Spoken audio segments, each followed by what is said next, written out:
Yeah. Live on YouTube. I'm gonna go ahead and hit record. Oh wait, hold on. 1 second. Let me fix this. I'll do the intro. You can come in. Yeah. Oh man. 3, 2, and 1. What is going on, everybody?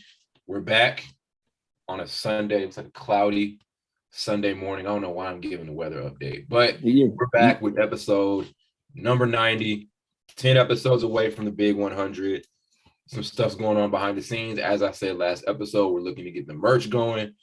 We're looking to get some NFL content rolling out. We're going to have a planning meeting on that to just try to figure out how we're going to mix it into the show and how we're going to mix it into our social media plan and all of that stuff.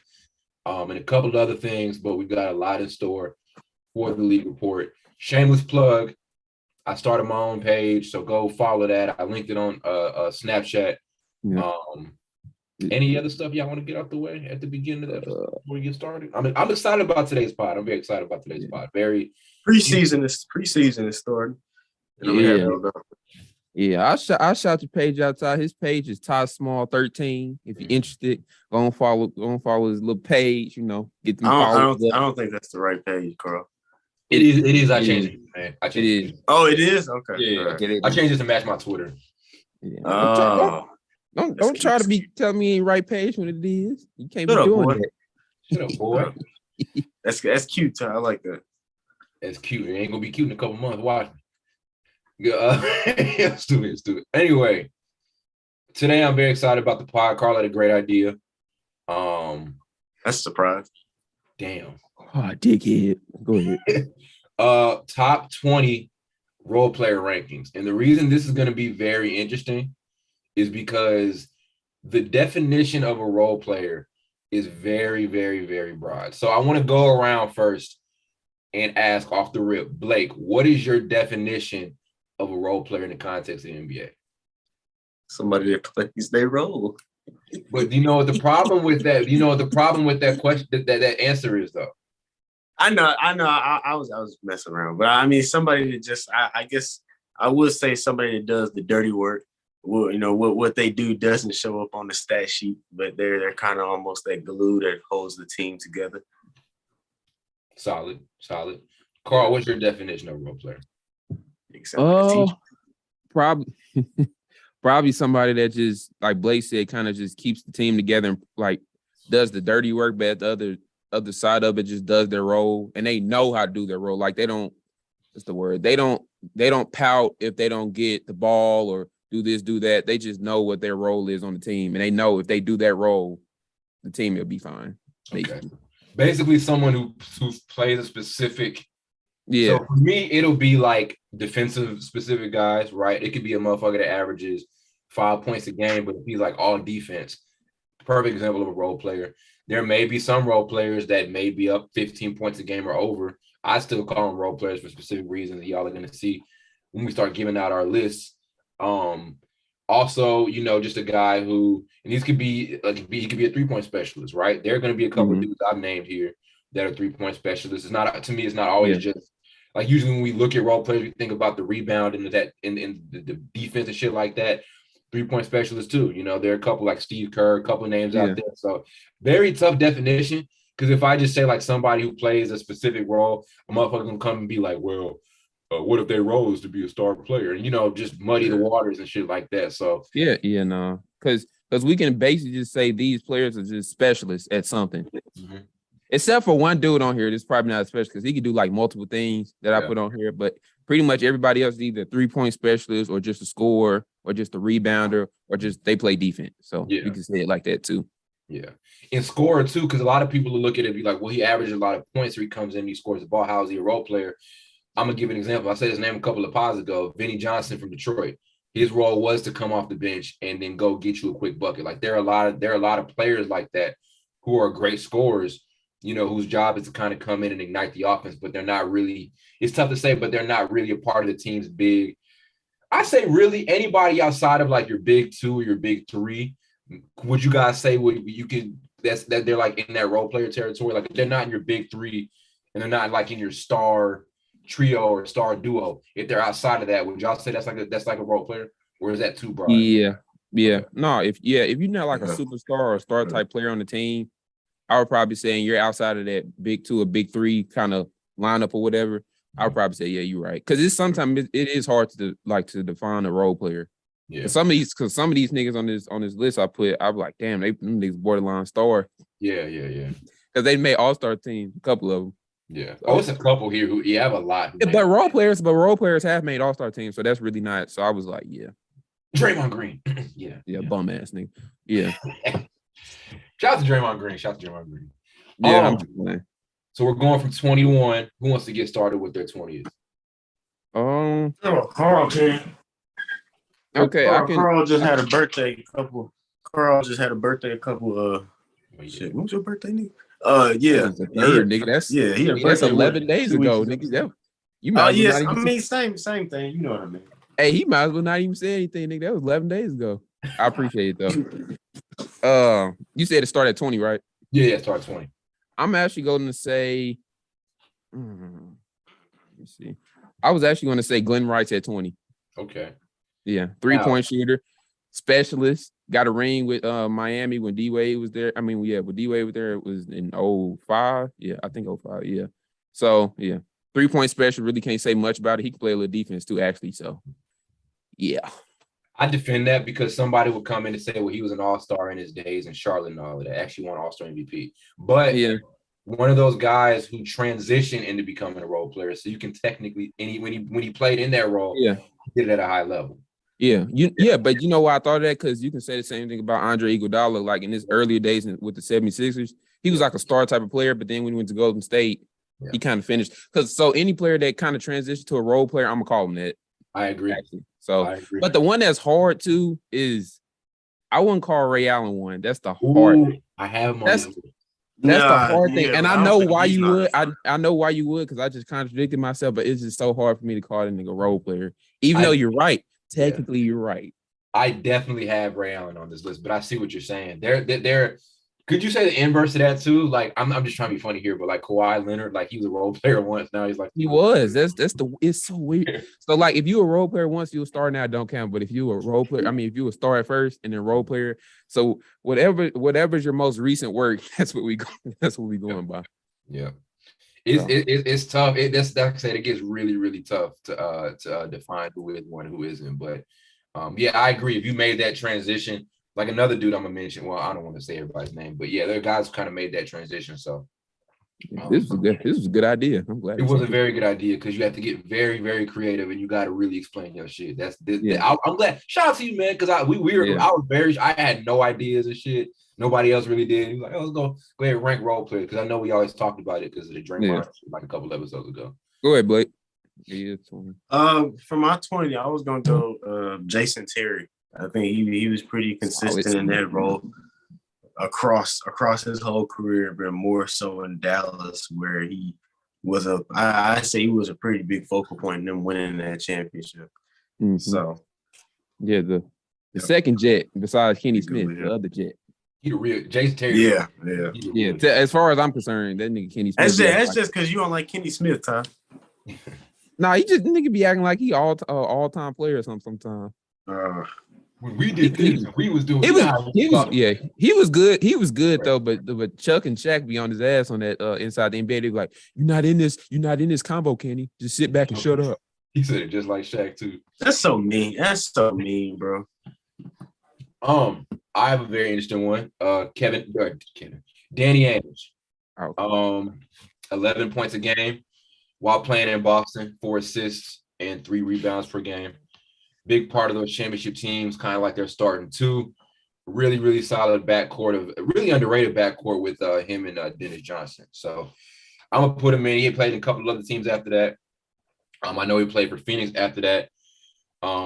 Got them help. Well, didn't get them. Helped them get to another NBA championship. Or helped them get to their first NBA championship run with Charles Barkley. Obviously, ended up losing with Michael Jordan, and now losing against Michael Jordan.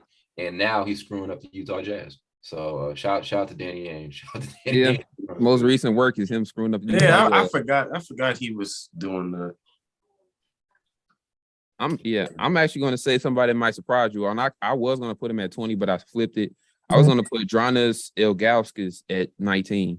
Okay. Because he was just a dude basically that you can count on to get like 13, maybe 13 or 14 points a night. And he always did his role, like pick and roll. He was always there. He always rebounded the ball.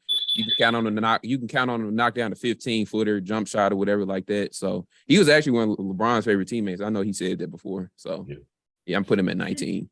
Yeah. Always put LeBron next to like a stretch 4, like a stretch 5. He played that role at a very high level. Quick thing I want to say, or you can get a superstar and he'll just turn him into a catch and shoot player, which is a myth. But okay, no, like I do. Well, I was gonna rant about those casts. I guess I'll do it later because I got another guy kind of involved with that. So yeah, Ilgauskas was really solid. Didn't make my list, but he's a solid pick at 19. I didn't really think about him. Blake, I'm gonna go Ron Harper. People really forget how good he was in Cleveland. I think he was close to 20 points per game when he was in Cleveland. I think I'm pretty sure, and he was played a big part offensively and defensively in that last three-peat with Chicago. So gotta go with Harper. I got Ron Harper. My bad. I got Ron Harper, but I got him like damn near my top 10. As far really? Yeah.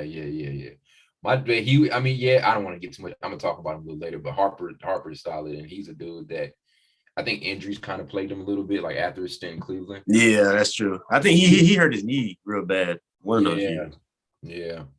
Big what if story. But shout out to him. I'm gonna go with Boris Diaw at number 19. Ooh. Damn. See, I was gonna pick him, but I took him off the list. Yeah, because I replaced him with somebody else. His numbers didn't really pop off the charts, but when if you go back and look at like that 2014 series, like some of the stuff he was doing, and he was one of the stuff he did as far as a role play. He's one of my favorite role players from we've been watching basketball for I don't know how long. I started watching like 2011, 2012. So watching every final series, he was always like one of those role players that always stood out. And it was to the point, I'm not saying they were going to give it to him, but he was so good at his job. It was to the point where people were kind of making MVP chance for him and all that shit. Not saying he was going to do it, but that's how impactful he was on the court for San Antonio and also for Phoenix, when he was playing with them on those Steve Nash teams. So I'm going to go Boris Diaw. You said skill set. He do everything he's doing in the game today. So. You said Boris Diaw, and I had and I got it mixed up with the other dude. They both played on Phoenix at the same time. It was Boris Diaw and the dude that played for Golden State. Andrew Barbosa. Yeah, I get them mixed up because they kind of look alike. So, but yeah, my 8. What'd you say, Blake? No, I was laughing. Okay, so my 18 is a dude that's kind of similar to Boris Diaw, kind of like a 3-point shooter kind of dude. Get the team riled up a little bit. I put Shane Battier at 18. Okay. Yeah, he got two rings. It is what it is. Got 2 rings. Can't say nothing about that. Got 2 rings with Miami, everything like that. You can knock down the corner 3 anytime you want to. And this is hard for me to pick him because he went to Duke, and I hate Duke players. So, but I put him on the list. So elite defender too. Like he's one of those few guys that they would try to go stick on Kobe. He didn't do much with him, but nobody did. But. Right, he's one of the few trustworthy guys that can go out there and at least try to slow Curry down or Kobe down. So. And that is 18, right? Blake, who you running with at number 18? Or 19? I said this may be he's 18. No, yes, I think this might this is my 18, yeah. This may be a little weird pick, but it's one of my personal favorite players. I said Charles Oakley at 18. Just because of that role he played, I guess 80s and 90s, especially with the Bulls when MJ first got there. Kind of that tough guy. And with New York, I almost forgot he played with New York. Kind of playing that tough guy role, really get in there and mess stuff up. So, yeah. Slapping Scottie Pippen around too. Man. Yeah. I remember that one video. He had him in like a headlock or something like that in the locker room. Sound familiar, don't it? No, it does. No, it doesn't.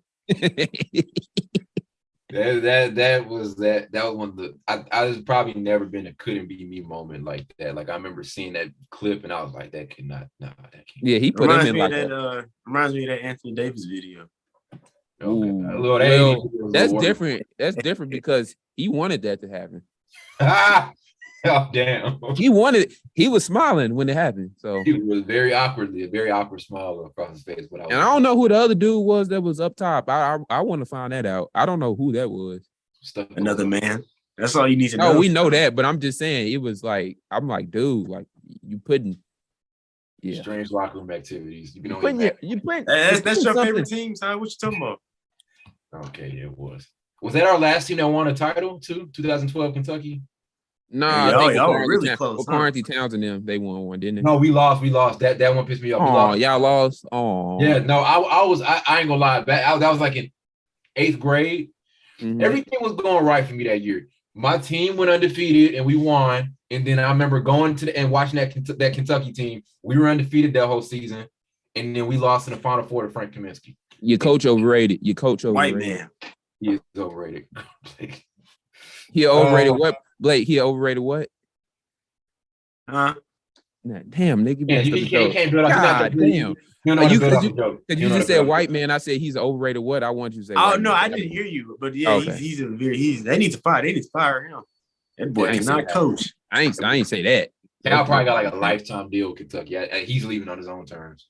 Yeah, he looks solid right now too. I saw him playing at the Bahamas. So they still won't win a national championship. I guarantee you that. I fear that we won't. I'm scared that we won't. Because that's Ty, that Anthony Davis team. That must have been. Was that the one that won the championship? Yeah, that was the last one who won the title. Man, they must have been real close, huh? Damn, we've been recording for 20 minutes. That went by hella fast. You want to record 20 minutes? Damn, that's crazy. Time flies. Shit. Last time we almost hit like an hour and a half, and Carl had to say something because I think we were doing. It was because we was going over each team, but we was going over each team with like detail. So it took probably 20 minutes for each team. Time flies when you're having fun. Having fun. Shut up. I knew that nigga was gonna say that shit, bro. That's some SpongeBob shit. Funny. It's a Janet Jackson song too. I don't even know why I said that. So next in the list, Steve Kerr. People had Steve Kerr around the top 15. I looked at a lot of other lists and people had him like top 15, top 10. He was a great role player and he's a historic level 3-point shooter and really, I would say one of the best ever, but I'm not putting over some of these other guys. I'm not going to go put him like around like anything over 15 or anything better or higher than 15. Y'all may, because I know a lot of lists that did, but compared to some of these other dudes, nah, I wouldn't do it, but very impactful player. And as far as coaching goes, I mean, one of the best NBA careers you can have, like as far as coaching goes, I think top 5 coach of all time. That's like the most ideal career. You play a great role on historic teams, right? San Antonio, Chicago, all of that. And on top of that, you go like this dude's always been a part of something historical in the NBA, right? The Warriors team, 73-9 record and all of that. So Kerr's NBA career is, I think you couldn't really dream of a better NBA career, right? Like, I mean, obviously Michael Jordan and shit like that. But as far as like, there are better ones. I mean, I said probably like coaching and playing. Yeah. Just to add those two. Because the crazy thing is, people don't recognize like he was a GM or basketball. He was something with the Phoenix Suns, like in those late 2000 years or whatever, with Steve Nash or mid 2000s. Yeah, I think basketball operations or like either GM. He was one of those, so he kind of ran the team in that way too. So he kind of learned how to get better through coaching that way. Too, actually. So because he was responsible for building some of them teams that almost beat the Lakers in the Western Conference Finals when they kept matching up against Kobe. Facts. Also, great TNT analyst too. People forget used to call him TNT. So shout out to Steve Kerr. But I really don't know if I could have had him any higher than this. I'm trying to look at some of the other dudes. You can argue. Yeah, I put him at 9. I put him at 9. Okay. Yeah, 5 rings. I got 5. Yeah, that is a lot of rings. That is a lot of championships. Yeah. But my next player might shock you all. This player has no rings, but he has all the defensive player type of accolades. I put Tony Allen at 17. Oh, I did not put Tony Allen. Damn. Tony Allen at 17. True story. This is a true story. But the first time I played an NBA game, period, NBA Live 2008, I think it was, I played with Tony Allen. I used to play with Tony Allen all the time. Why? I don't know. Because he was on the Celtics at this point in time. So I used to play with him a lot and used to lock every nigga up in that game. I'm like dead ass serious. Was he your favorite player? Nah, he was just one of my favorite like defenders or some shit. Role players. Okay. All right. He'll lock a nigga down in the game though. Y'all niggas should play with him. Yeah, he would. He was definitely, I'd say he's definitely was a top 10 defender ever. You hear about other players talk about him, like he's one of those guys where you're like, oh, he was my toughest guy to cut. Like he was the toughest dude to cover me or whatever. Yeah. You know what I'm saying? He can shoot threes too. Have him. He can shoot threes too, actually. Could he? Yeah. Shot was ugly. I'm gonna look at how many defensive teams he made. I'm very mad I didn't pick him. He ain't won no defensive player of the year, I don't think, but I think he made 3. So he made 6 total defensive teams that got a championship. Yeah. Oh wow, he was a solid 3-point. He did have a couple of solid 3-point shooting years. There's like a couple of 36 seasons. Carl, you may have inspired me on my next pick. Nigga go say Kendrick Perkins. They actually, a lot of people had him ranked high. Solid, surprisingly, yeah. Who you got? I was gonna go with I had somebody, but I may go with Tony Allen. Now that I'm thinking about it, because the dude I had, he might be a little too low. Okay. This next one, they're both pretty much the same player. Question is, who is the better defender? And since he did it on such a big stage, I'm gonna say Bruce Bowen. That's literally who I was gonna say. Really? Yeah. I was debating who was a better defender between those two. I'd say Bowen got away with playing a really fit. He got away with a lot of shit. Like I kind of look back at some of the defensive clips against LeBron in 2007. Like he got away with a lot of stuff. And his help side defender was Tim Duncan. But he played his role at a high level. He's known for that. Known for being one of the better defensive stoppers in the game. So yeah, I just go back and look how hard LeBron really had in 2007. I'm just saying, like there were a lot of possessions. Bruce Bowen was his primary defender, and his help defender was Tim Duncan, who's one of the best players of all time. Thank you. I tried to tell you when you trying to blame that 2007 and all the other shit you can blame on, but that 2007 is one that I just like. What it's no humanly way possible a nigga could beat that team with the Spurs when he didn't even have an all-star on his team that year. I don't think so. So I know somebody that could. No, he wouldn't have beat them. Not even Jordan. But I say this: the fallacy with those Cavs teams, while they weren't great as far as pieces around them, they were really solid teams. Like they were good contending teams, and they beat a lot of good teams kind of on their path to the finals or whatever when they were in the playoffs. They were never out of the picture. You know what I'm saying? So maybe that's just a testament to LeBron. It is. That's him. That nigga won 60 games with them niggas before. That is as much as I like to talk about, that is extremely impressive with that team. That team did suck except for like 2 players, but yeah, that is very impressive. It kind of reminds me of what they kind of did, built players around them like they did with Giannis, but they had Drew Holiday and Chris Middleton, so that's why the Bucks are kind of better with their building. But that's what the Cavs were aiming for, that type of team like that the Bucks did. Well, I mean, I guess they did what they could because, like Carl said, this isn't a knock against like Cleveland, nothing like that. But I mean, what free agent will want to come to Cleveland? So, nobody. LeBron James. Yeah, but that's only because he's from there. Yeah. I promise you, if he was from like Texas and LA or something like that, he wouldn't be thinking about no Cleveland. Nah. No disrespect. Also, I want to say this too. Do we notice that LeBron has had to play some of the best, just let's go think about some of the individual defenders that were matched up against LeBron. 2007, Bruce Bowen. Then we go to 2015, even though he really didn't do much of a great job. Iguodala is one of the better individual defenders in the NBA. Yeah, that job he did is overrated. It was very overrated. Very overrated. In 2014, obviously, 2013 and 2014, going up against Kawhi Leonard. 2011, playing up against a really tough Dallas zone defense. So some of the defensive looks that were being thrown at LeBron, while I don't want to sit here and make those excuses, some of the defensive looks thrown at LeBron, throughout his history in the NBA or as history in the NBA Finals are some of the toughest defensive looks in defensive matchups you can get if you're a superstar, right? So even like you go 2020, right? That Miami team, a bunch of elite level defenders, So just throwing out there, like LeBron's played some really tough individual defenses and defenders and tough team defenses throughout the course of his career. Throwing that one out there. It's not even that for me. It's just that out of all the superstar type of GOAT type of players, however you want to name them, I think he had more responsibilities than any other ones as far as rebounding and being assists and scoring at the same time. Have to do all that and lead the team. So, Yep. I agree. Where are we at now? 16? Yeah, 16. Your turn. Oh, It's Todd's turn. I thought I named Bruce Bowen for my 16? Okay, you did. Okay, yeah, you did. So what? That's me. Or that's Carl. It's me. That takes us now to 16, I think. Okay. Yeah, okay. I would say my 16 is Kenny Smith. Okay. The second Jet, first Jet, whatever y'all niggas want to name it. They both the real Jet. How about that? The real Jet. He got 2 rings with Houston. He always talks about it. He was like, when Akeem used to tell me to be ready, I'm always ready. God. So I'm gonna put him on here because he was a pretty good shooter. You can count on him being this role. I think at one point he averaged 15 points per game in the season. So it's a pretty solid shooter too. And he's actually athletic. He was in a dunk contest once upon a time. A 3-point contest and a dunk contest the same night. Mm-hmm. Really? Yeah. Mm-hmm. Has there been anybody else who did that?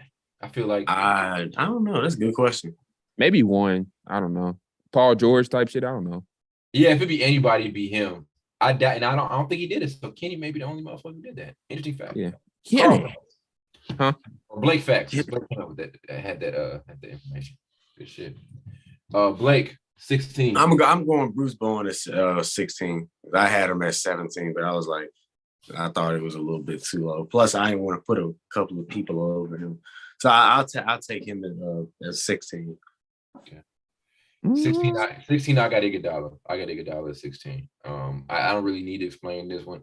I do think, obviously, as many people think, 2015 Finals MVP was one of the worst Finals MVP selections of all time. I get.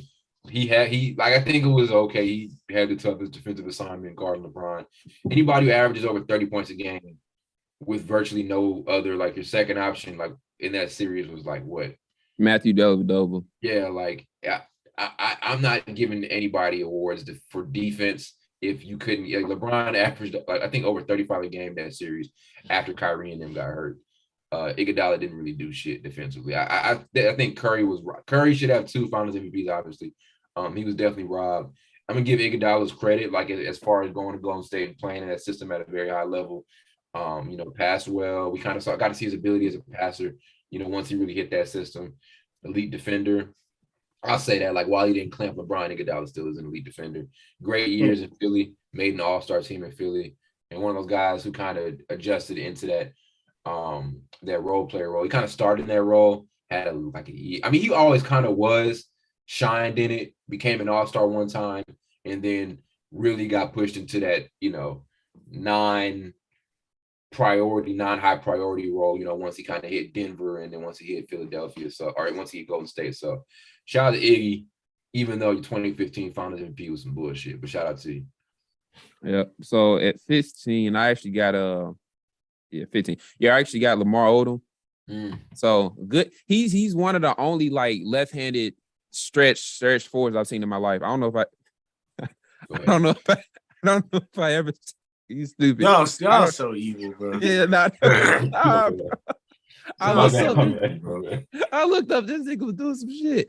I lost my train of thought. I've never seen a left-handed stretch forward. I don't know if you all have, but normally stretch forwards are probably right-handed. He was left-handed. That was just, I don't know, it was unique to me, honestly. But he did a lot. He did a lot. He one of the best. Like if you would have given him his own team,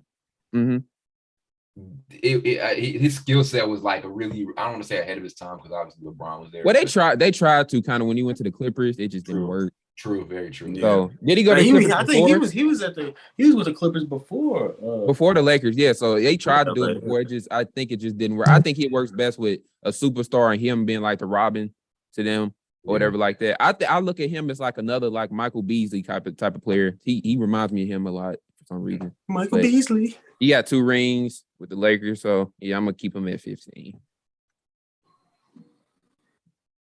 Blake, it's my turn now. I took Robert Horry at 15.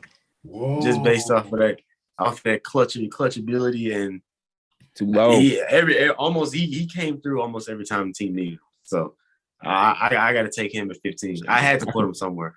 I had to. I could have came through every time team needed me too. Ain't nothing special about that nigga. No, I'm just playing. I think so. I have him way higher than that. But here's what really. Yeah, I have him like he's like top 5 to me. But really, he's top 5. And did you hear his argument? Did you ever hear his argument for why he thinks he's the clutchest player of all time? Yeah, it's like no. What do you say? I'm not gonna lie, I don't agree at all because there's no way I'm ever say he's clutcher than a Jordan or whatever. But it's a solid argument. He was like, for me to have to come off the bench and get thrown right into the game and then make some of the shots that I made without really having any rhythm. That alone is an argument for me being the clutchest player ever. It's a solid. Well, I mean, it's a good argument, but he's not.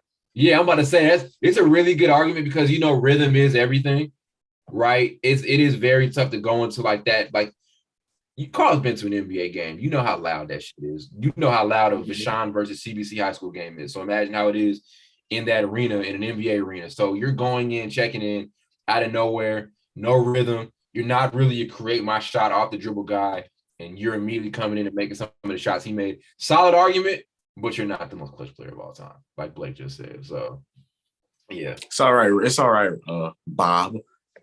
Those 7 rings are crazy. That I got him. I ain't gonna lie. I ain't gonna tell you where I got him, but I got him like really high on this list. I got him a little high too. Not top 5 high, but like right at it. Yeah, maybe tripping. So who's next? 14. At 14, I actually have Jason Terry. I know Blake put Jason Terry with like 19. Lord, really? Yeah, I put Jason Terry up there. That's probably too high, but I don't care. I was run out of niggas, so I just put niggas at certain spots. Oh well. But yeah, I got Jason Terry at 14. He's probably the second best. I'll probably say he's probably the second best, just pure shooter on my list. Or second or third, probably shooter. Probably because Glenn Rice could shoot too. So he's probably the second or third, especially best 3-point shooter on my list. So I put him at 14. So yeah. I think Blake. You were up. You can go ahead. It's me? Yeah. Okay. Oh, I thought Ty. Ty, did you go? No, I go. No, right now we're at 14. We reset. Carl just went. Yeah. Okay. All right. 14. I took Michael Cooper at 14. Ooh. Too low. That's too low. Too low. Hey, man, I got a lot more people coming up. I might just fuck around and say where I got my Cooper. Your list. Michael Cooper is like. Hey, I'm going to tell you where I got him. Okay. Really? He's number 2? Are you serious? I put that nigga 2. Yeah. Cooper's Craig Cooper. I want to see the rest of Blake. I gotta see the rest of Blake. They used to call that nigga nuts on the court. It was crazy. He looked crazy too. Yeah. Shout out to Mike Cooper. Wow. Yeah, I mean, is that a good nickname to have? Maybe because he caused. No, because he was crazy. Like he can defend all that. He has hella like all defensive team. I don't want no man calling me nuts though. He looked like an owl to me, but that's just me. I'll be joining on Michael Cooper. No, also too, one of those guys who can play in any era, very versatile player. Can guard 1 and 2. Like they kind of primarily. I'm not gonna explain it here. I'm gonna explain it. And he's a black man. And he's a black man. Very black as hell. Damn, y'all. Shit. God. Oh God. That was 14. Yeah. 14. I'm gonna go with Tony Kukoc for Chicago. Won a 6. Really? Oh God. He got a 6th man of the year. He's a dude that I think they tried to kind of make him the first option, especially when Jordan was gone a couple of years. Scottie and Pippen didn't like that. I wouldn't like it either. I think everybody knows. You know why they didn't like it? Why? You know why they didn't like it. Yeah, but it was a thing where I remember everybody knows the story where Scottie, I think, refused to check into the game like in the 4th quarter because like Phil ran to play for Tony Kukoc. If you're not gonna call the game for me, don't make me go in. I'd be mad about that too because Scottie was on the MVP run, but they tried to turn Tony Kukoc to a number 1 option, just didn't work. But very versatile player. Got 3 titles with him. I think one of those dudes here on his list, kind of like I said with Cooper, I'm gonna talk about much later. He's in my top 10. Yeah, I can see why Kukoc top 10. And also I ain't even picking nigga. You ain't picked him? I think if you put him in. Are you serious? Yeah. Yeah, nah, he ain't on my list. If you put him in this era, he'd be doing the same thing. And probably would maybe be an all-star in the right system. You're talking about a taller guy who solid enough shooter, but a great playmaker. And also just knew how to play within the system. Like I feel like if he would have played on any Spurs team, he dominated like that type of Warriors You team. you think he's similar to Lamar Odom? You think they kind of similar? Yeah, I think so. They did have very similar type of game. Him. That's why I don't need him. I got Lamar Odom. They had I don't need to pick. I don't need to pick two Lamar Odom, nigga. I pick one of them. There we go. They were kind of ahead of their time. My bad, being kind of they were versatile. So 13. At 13, I actually have Don Nelson at 13. He's part of those Celtics teams that he got like 5 rings out of the thing. So I just threw him in there. I know some people. I know y'all probably don't even have him in the list, probably on the list at all. But I just threw him in there. 5 rings. I saw him on a couple of them. Yeah, I know. I think we both looked up the same list and just bullshitted.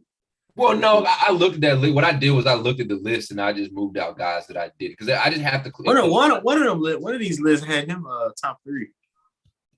Yeah.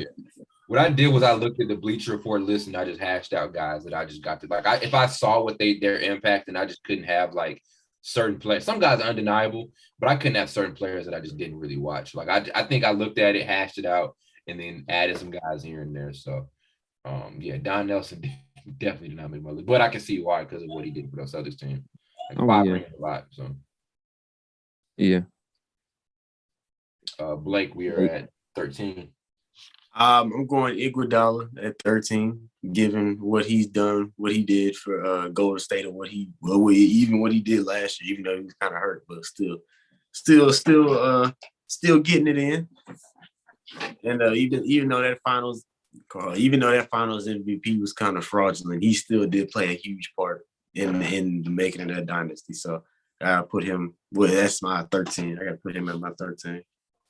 I think what was I finished? I just totally lost my train of thought. Oh, remember he was almost on those Grizzlies teams.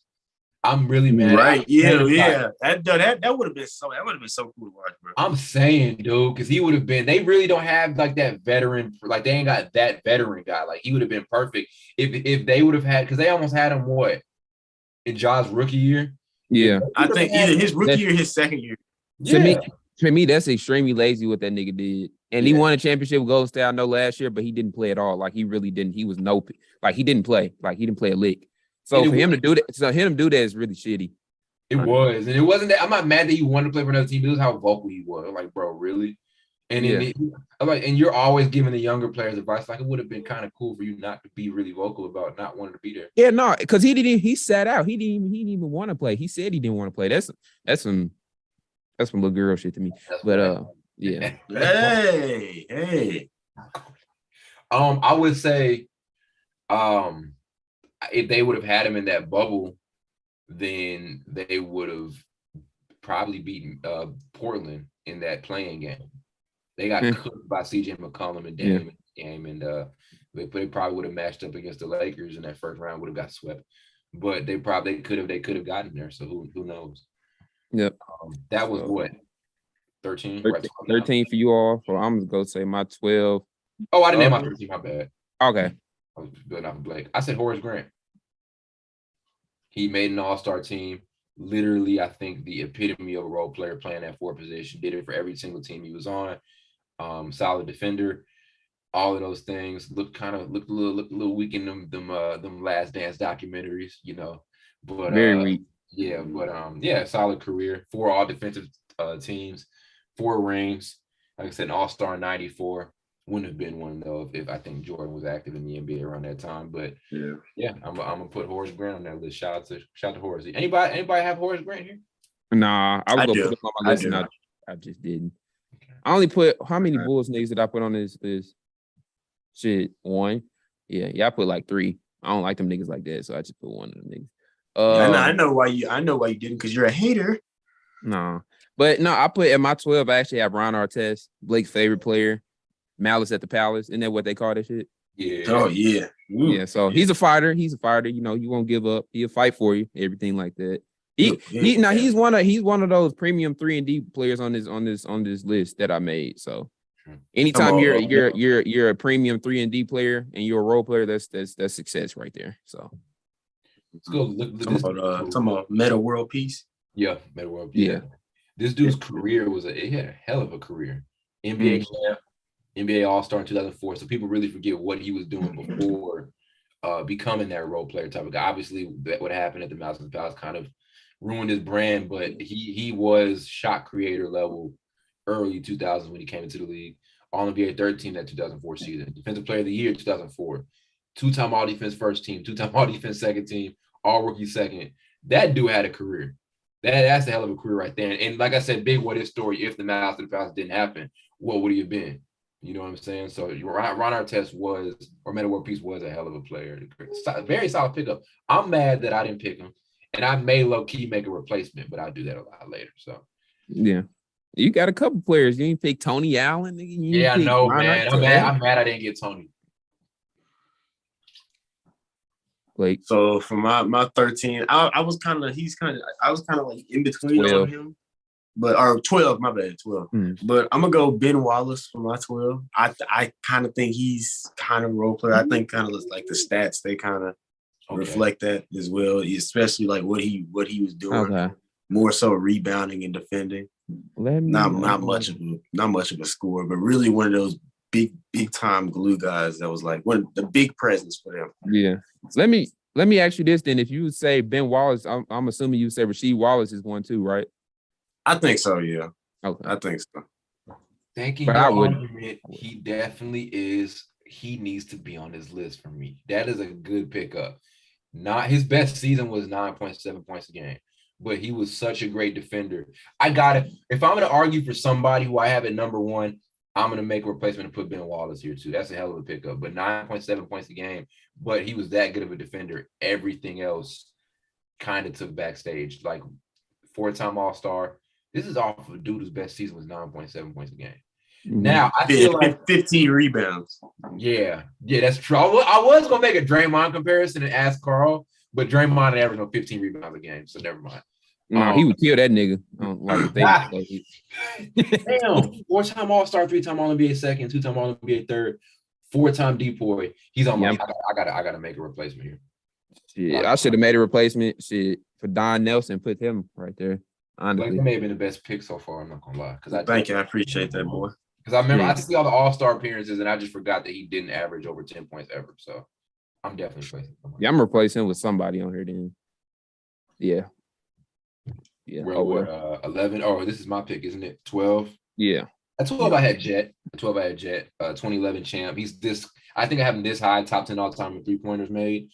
Obviously, Blake mentioned played a big role in that 2011 title. So I got him here. That's pretty much all I got to say about him. So. See, at 11, I got your favorite player. Blake called him a donkey because he looks like the donkey from Shrek. I'm going to say Draymond Green is at 11. I won't disrespect the man like that. I've never called him that, but I would. Me do. Yeah, y'all some. Yeah, watch Carl, what you say. didn't call that man way worse. I just said nigga ugly, but no, I would say Draymond Green is at 11, and I would put him at 11 because I still have to, even though I think he's overrated, I'll still have to do it based off the body of work he's made for himself. So, what's wrong with you, Carl? He's still looking. I gotta put Ben Wallace over Draymond Green. My 11, I was gonna go. Guess what? I'm putting Ben Wallace higher than him. I'm gonna make a quick switch up here. I was gonna go Draymond for my 11. I don't know about top. Well, no, never mind. Put him 11. I don't know about top 10. I feel like you should swap Ben Wallace and Draymond. Ben Wallace could be a top 5 role player, honestly. That's true. I'll swap Ben Wallace. I'll swap Ben Wallace and Draymond. I'm gonna make a list change because that Ben Wallace pick shook the game up. So, at 11, I got Ron Harper. Obviously, a lead all-time defender, 5 titles, one of few players with 1,700 steals. And as I said before, if he didn't get injured, there are a lot of like what ifs. But one of the better, like we talk about guys who after they got hurt kind of transformed themselves and played that other role at a very high level. Of being kind of a role player, kind of like a utility guy. Derrick Rose is a guy you can look at. Like obviously his before ACL injury, obviously was one of the best players in the league. And after that, he's not. I don't want to say he completely fell off because he's right now. Teams would go trade for a Derrick Rose, right? Like he was a hot target for the Lakers a couple of years ago, and he's the guy right now may not be the most dominant version of himself, but he's a mature player, veteran. and he knows how to just go out there and get you a bucket. So Ron Harper, on the same way, his role was different, being kind of a defensive guy, later in his career. But, like I said, amazing how he was kind of able to transform himself after the injuries. You love to see stuff like that. So shout out to Ron Harper. So for me at number 10, the big 1-0, I got Derek Fisher. He's actually one of my favorite. I was never no Lakers fans back then, but he was always one of my favorite players. And because he can always kind of he's like a hybrid type of guard. Like he can play a little point guard sometimes if you needed to, or you can just stretch the floor and be a shooting guard wherever you needed him to be on the court. And he can knock down clutch shots. Like he knocked down that clutch shot against the Spurs, which I don't know if he got that shot off, but some niggas think he did. You think he got that shot off against the Spurs in the playoffs? I gotta look at it because I never really looked at how close it was, but I know the shot, but I never really looked at it. It was like 3/10. It was 3/10 of a second left. That nigga just shot it and just pushed it hella fast and ran into the locker room. Old school niggas used to do that when they hit a shot. Game over. So the referees don't get their ass. But I'm just like, do y'all niggas not realize if they say you missed it, you got to come back on the court? Like, I'm just stupid. Yeah. Blake. I'm gonna go Danny Ainge for my 10. I think big part of that Celtics dynasty in the 80s offensively and defensively. So okay. Yeah. Dude, I'm still mad about this Ben Wallace thing. That was an amazing pick. I'm mad about that. I'm gonna put him somewhere. I gotta make a couple plays. But 10, Lamar Odom, we already talked about him. 6th man of the year when he was in LA.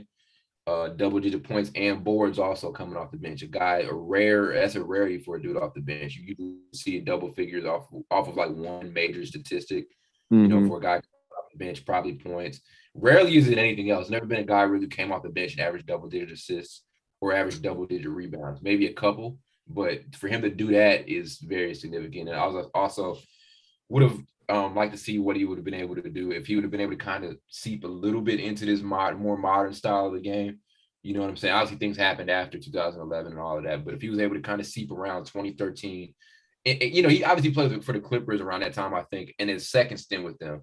But if he would have been able to be somewhat of his best self during that last phase of his career, when things kind of, when the NBA was kind of making that transition, I would have liked to see what he would have been able to do. So, but yeah, Lamar Odom. I got at 9. I got Steve Kerr at 9. To be honest with you, because he's just one of the best 3-point shooters to ever play the game. He has 5 rings. I think he won 4 with the Bulls, and then he won 1 in 2003 with the Spurs, I think. And then he has like 5 as a coach, right? Yeah, 4 or 5. 4. I think he got 4 because with Golden State. So he got like 4 as a coach. So that's like a total of 9 rings. Just one person. So that's pretty. I don't know how many niggas will actually have won that many rings as a player and then turn around and win almost the same amount of rings as a coach. Because I know Pat Riley won like 1 or 2 as a player or something like that, but then he won, but he didn't win 5 as a player. I don't know if it's Phil got 1 as a player and then everything else. Nobody is as many rings as won the coach. No player has won that many rings as much as they won the coach as a player. So he's like almost 5 and 5. So that's like almost 10 rings. It's 9. So yeah. Numero 9, Blake. AC Green. Consecutive game streak from that spanning. I think that spanning from like the 80s, I think. Because he was a real Iron Man. Played with that's kind of crazy to think about. He played with Magic, Shaq, and Kobe. It's kind of wild. Crazy. But I think he's like top 10, 15 in offensive rebounds. Really played a big part in both of those the 80s and the 90s Lakers. So yep. I forgot he played with Kobe and Shaq. I think, yeah, he definitely did. I forgot about that. So Blake clutching it here. I forgot about this shit. Number 9, I got Draymond Green. I got Draymond. I had to put him. He should. Yeah, I mean, I don't really got much to say about that. He does. They don't win championships, and they're not the dynasty they are without him. And that's pretty much it is what it is. I mean, he's very rare guy. Very tough dude to judge, but they're not the team they are without him, without his pass, without his defense, without his rebounding, his leadership, and his energy.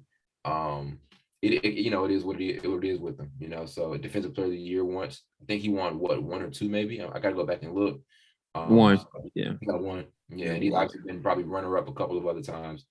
So yeah, I mean, like I said, self-explanatory with Draymond.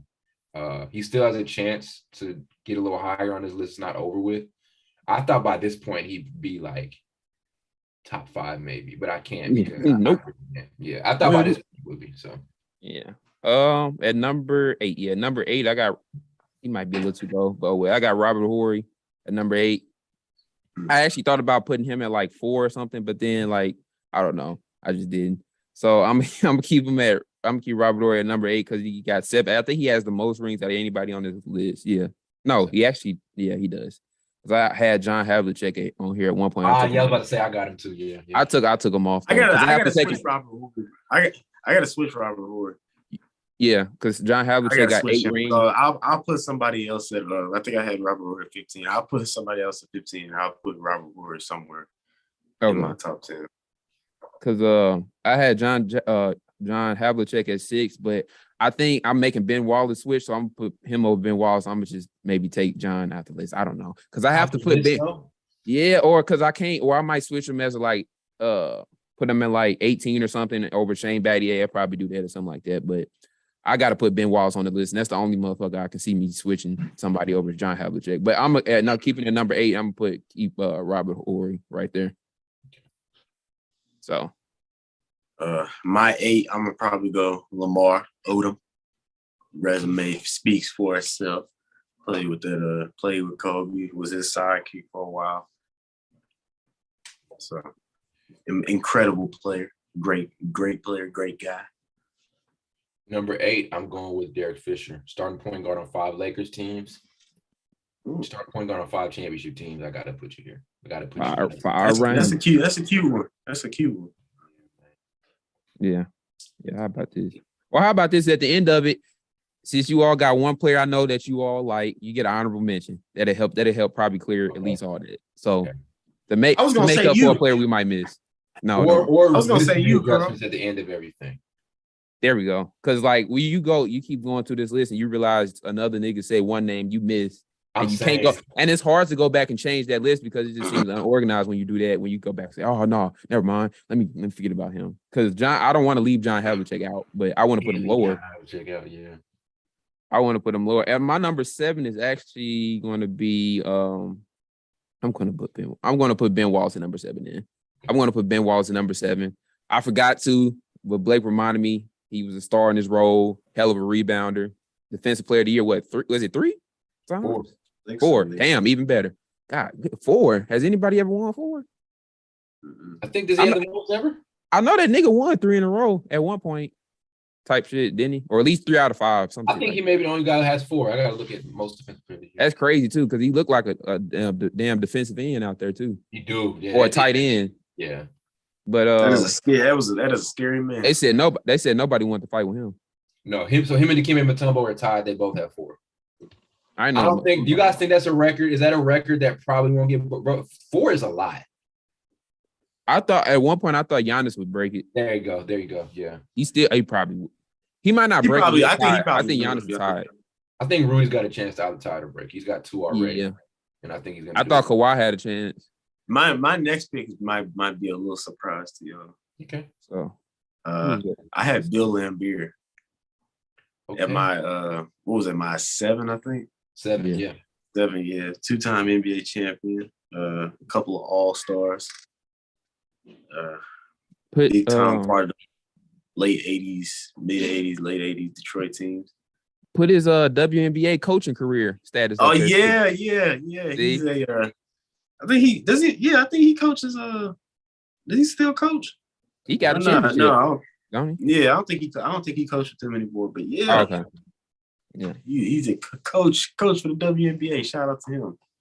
I think I disliked his play style, so I didn't like him. I didn't like him. Period. I really didn't like. He was first of all, it's not like he was just this dirty player because he was a very skilled player, could knock down shots and all that. He's not an all-star for no reason, but.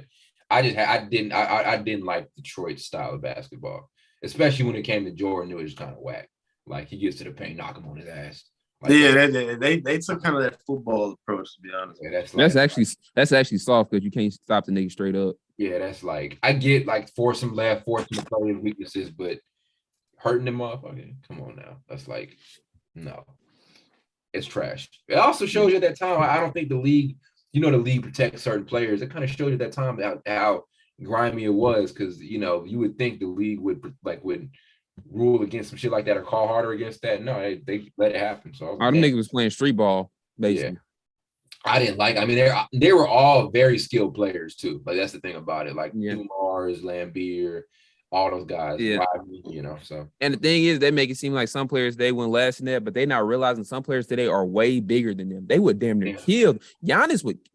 I don't want to say that, but Giannis would hurt somebody out there if he was playing. If he was playing violently like they were back in the 80s, he would literally hurt somebody. Yeah.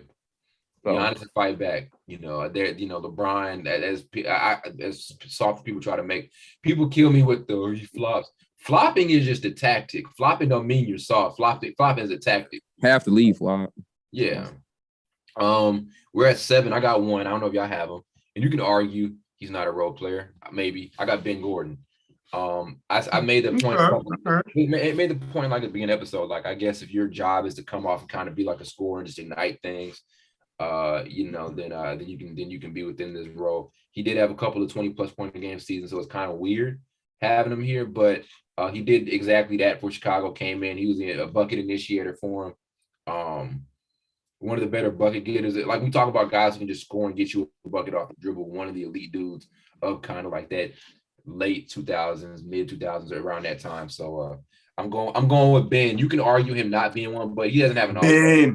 Yeah, he doesn't have an all-star, so he can get away with it. So, yeah, I'm actually, even though I said I want to switch John Havlicek, I'll go back and forth. I'm gonna keep him because I can't move him. He got 8 rings. I'm gonna put John Havlicek at 6. So, yeah, can't disrespect John. I got Derek Fisher at 6. I got him at 6. 6, Carl, we talked about this, and I don't know how you feel about this. Well, fuck it. Jamal Crawford. Okay. But guess what? He my 5. Okay. I was making sure because I feel like people look at him and be like, he's more than a role player. Like I said, same argument for him was same argument I had for Ben Gordon. Score. He's a scorer. Score off the bench initiator.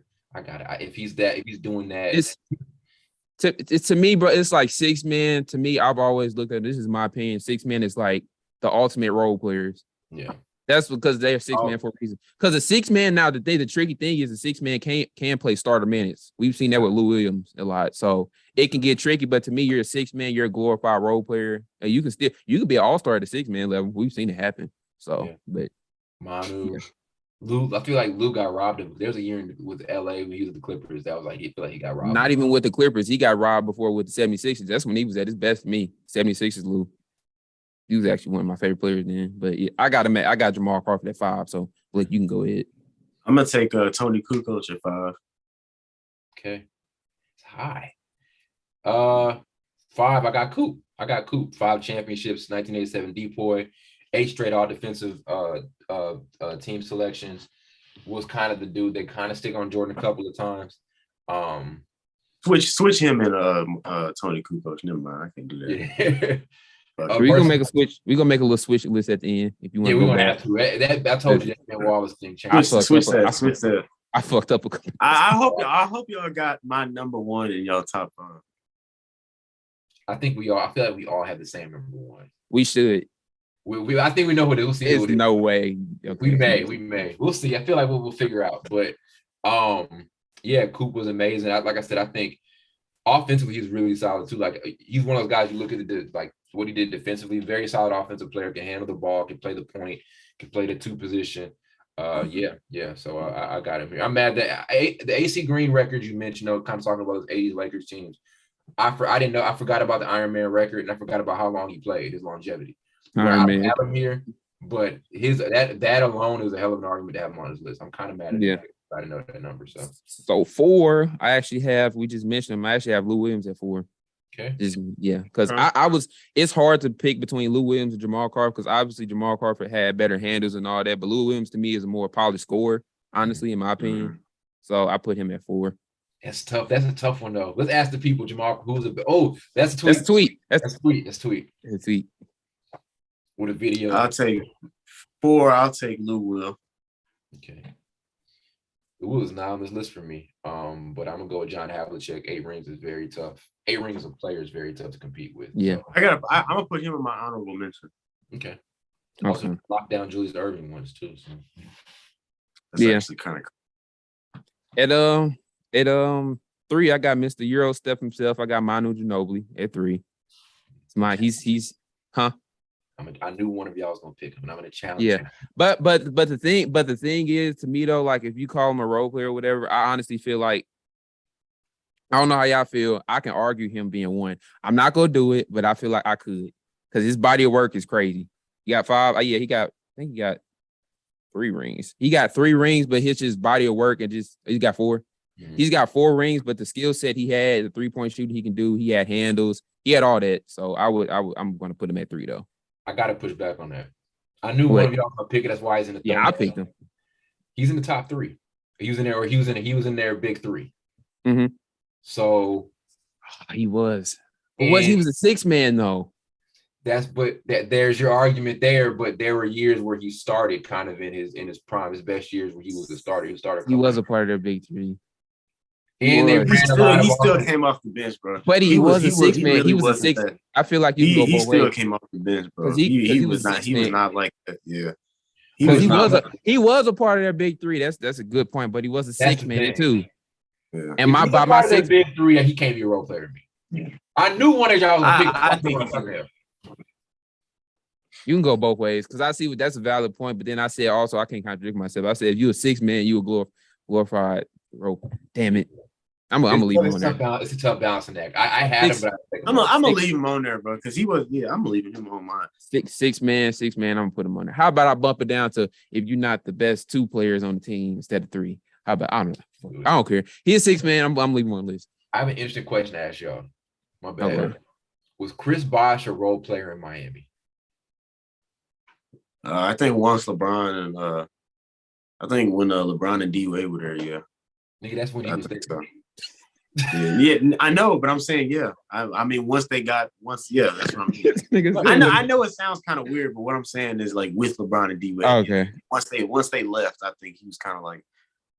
Well, once they left, he was there for like half a season. Once LeBron left, I think he was kind of. Oh yeah. Yeah, that's what I mean. It kind of came off with, you know what I mean. That's tough. That may be a tough. We'll let the people decide on that. Nah, he's not a. He was a level above a role player. He was all-star every single season with them. So, but if I say that, I have to agree with you with the Manu thing. Then I guess, but because that just doesn't make sense. If I say Manu is a role player and Chris Bosh is, because Manu's better than Chris Bosh. Let's be honest.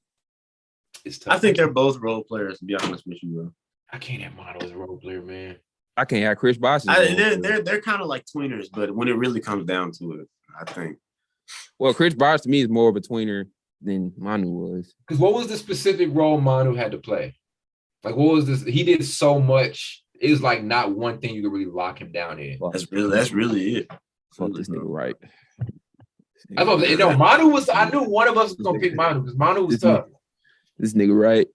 I was tossing. I honestly, but that's it because he really could do it all. Plus, coming off the bench, I know he started some, but I feel like he was more known for what he was doing, what he could bring like off the bench in addition to what. Yeah, because he was a 6 man. Now that's what's throwing me off. Yeah, he literally was a 6 man, and he won 6. I mean, he's not really known for he's a starter. You know him for coming off the bench and getting it done. Somebody said LeMickey was a role player. LeMickey. So what? LeBron. Oh, LeBron. Shit, maybe in 8th grade, nigga. I don't know. Right. I'm gonna stand what I said. Keep him on the list, but you make some valid. Yeah, I'm standing on my word too. Blake, did you have the last pick? No, we still at 3. We still at 3. My three is Steve Kerr. No, I mean Manu. My 3 is Manu. Steve. What was your 3? Todd, did you pick your 3? Yeah, 3. I got 3. I'm gonna go Robert Horry at 3. Okay. And now you know what? I put Steve Kerr at 3 and then Manu at 2. Damn, nigga. There's no way. Steve Kerr over Ben Wallace. You had it with Ben Wallace, then Steve Kerr over Ben Wallace is crazy. This nigga put he's top 5 in 3-point percentage all time. So I know, but 3 Ben Wallace niggas got at the most defensive player of the year awards ever. Oh, it's Steve Kerr 3. And he was an all-star. all-star. Steve Kerr like 9 or 10. But I gotta put Steve Kerr in that top 3, bro. Oh, he's with that bullshit. That's what it is. It's that bullshit. Steve Kerr. This nigga Blake got like 4 Bulls on this list. You had it with the Ben Wallace one, then you had to put. I don't have no 4 Bulls. I only got Tony Kukoc, Ron Harper, Steve Kerr. You got another nigga probably. Honestly, no, I got 3. I got 3 of them. Okay, 3. I got 1 Bull on here. Oh no, actually, never mind. I got Steve Kerr with Ben Wallace. Who's the 4th one? Who's the 4th nigga you got? It's the name y'all. Oh, okay. I know it is. Yeah. But see, yeah, you got 4 then. But my number 2 is Michael Cooper. Got 5 rings. I said they called him Nutso for a reason. He can play defense. I think he got like 6 or 7 all defensive team. 8 straight. Oh no, I was 8 straight. I got 8 straight. I'm tripping. I was switching Michael Cooper. Switch Michael Cooper and Steve Kerr because I totally forgot I was going to switch him. Be honest. So I'll put Coop 2, and then I'll put Manu 3. Be honest with you. Okay. Well, you had Manu 3. I completely forgot I was going to switch him. Be honest, I could do without Steve Kerr on this list. To be honest with you, I love him, but he did great stuff as a player. I could do. You put him on your list. Who cares? When I readjust, he may be off the list. Yeah, that's true. Who your 2? My two was Ben Wallace. Ben Wallace is my 2. Okay. So I think we all have who your 1, bro. I think we all have 1. So we might as well. I'll just say it first. Dennis Rodman is my 1. Yeah, Dennis Rodman my 1. Yeah. I was actually going back and forth between him and Michael Cooper, believe it or not, because Michael Cooper was that nigga though. But Michael Cooper also he has 2 rings with the LA Sparks, WNBA. Just want to put that out there as a coach, not as a player. Y'all niggas want to be ignorant. I know niggas out there be like, he can play. Yeah. He's coached the team. Y'all so wrong. So okay, so Ty, who's your top 3? My top 3 was Dennis Rodman, Ben Wallace, and Robert Horry. Okay, Carl, who's your top 3? Dennis, Michael Cooper, and Manu. Okay, I had so we got the same top 3.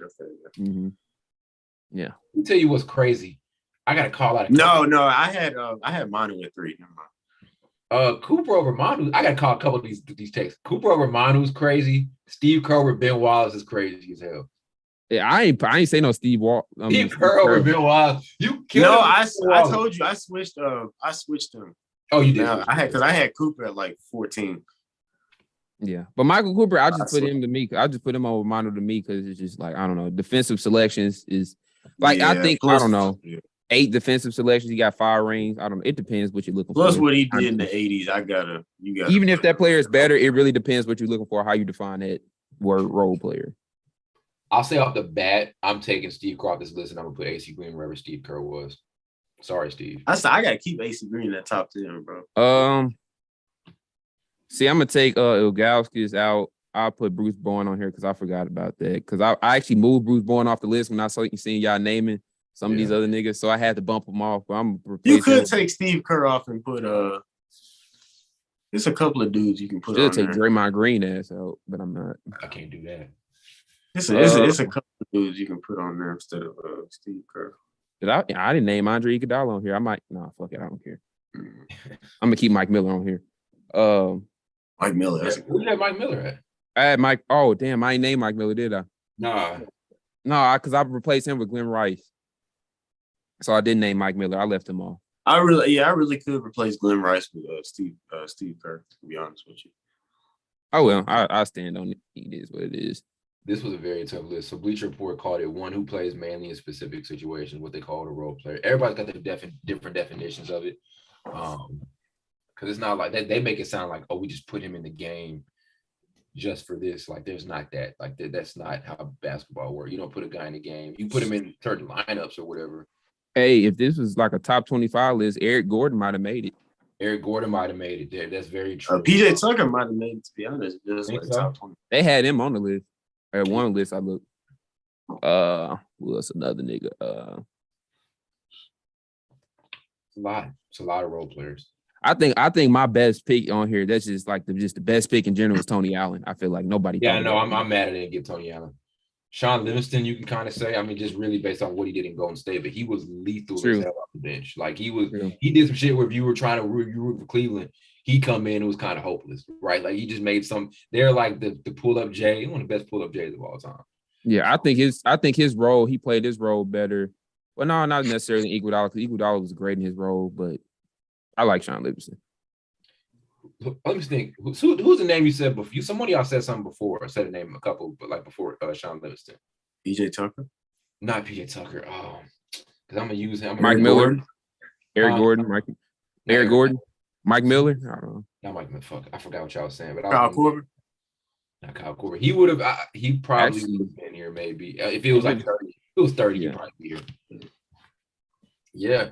This one was tough. Because everybody has a different definition of what a role player is. Yeah. But we did it. This is probably our longest episode, maybe since episode number 1. Yeah. Oh, did you have Ray Allen on your list and you took him off? Yeah, I did. I took him off. Ray Allen ain't no role player, man. Because if you say that the argument, I would say the same thing for that argument you had for Manu. I'd be like Ray Allen, but Ray Allen was a first option like more than half of his career. So, but let's say Ray Allen. Like let's go with that one. Glenn Rice. That's the same thing. You say Glenn Rice. Glenn Rice was an all-star before. Basically, yeah. So Glenn Rice, Ray Allen, almost same tier. So I could argue Ray Allen here. Also, this too with the Manu thing. If Manu's role was way bigger in San Antonio than Ray Allen's role was in Boston. True. In Boston, Ray Allen was nothing but, I'm not saying that's all he was, but he was literally just a 3-point specialist in Boston. Manu's role was way, way more than that, even off the bench. So that's if I put him here, but it's a difference from you sticking from one team, then you going to one team. If that makes sense. I mean, you coming from one team changing your whole game. Because before that in Seattle, Ray Allen was that dude. Yeah. And then going to Boston, you probably gonna have to. Okay, I may have to dial it back a little bit. I'm saying Ray was more of a role player than Manu was. If we're going off a career, he was way more than Manu was. Yeah, that Manu one, I said you made some good points with Manu one. You probably made some real good valid points, but I had him here at like 2, but I had to take him off. I'm gonna stick with him. I'm sticking by him, boy. I'm gonna stick beside him. He mine. I'm gonna stick beside him. What? It's the thing, bro. It's a God. Oh, man, I'm just making sure, Carl. Ty said that a couple of episodes ago. I kind of looked at him kind of weird. He talking about I'm gonna stick beside him. I'm like, oh, okay. I want to say real quick before I close the episode, Carl, you ain't shit, and you know why you ain't shit. So I'm gonna say that. What do you do? I'm not saying it. I put that nigga on that team. Oh, come on, man. So anyway, that does it for this episode. Oh, some idiots. We're sitting at 845 subs. I feel like y'all. You don't even know what we laughing at. I know it's something unsavory. That nigga couldn't make it. Unsavory is funny. All right, Carl. I'm not gonna say it. So, that does it. We're at 845 subs right now. Get us to 1,000. We went up. We went up to we had 843 at first. Oh, thanks to that Draymond Green short over the last time we recorded, we had like 40 subs since then. Actually. Yeah. Yes, we did. Yeah. 845 right now. We're gonna Blake said, 1K is what's coming up. We're gonna hit that very, very soon. Yeah. Don't forget, sub to the channel. Obviously, download episodes on Spotify and Apple. On top of that, don't forget merch is on the way. We've got some stuff coming as far as our rollout. What else do we need to cover? What other bases do we need to cover with this? That may be football. Football is coming. Well, football is going on right now. We're still organizing content around that. We're going to get that clicking, hopefully by the beginning of the start of the actual season. Organized topics and all of that stuff. And that does it. We're going to see you guys on Wednesday evening with another episode number 91.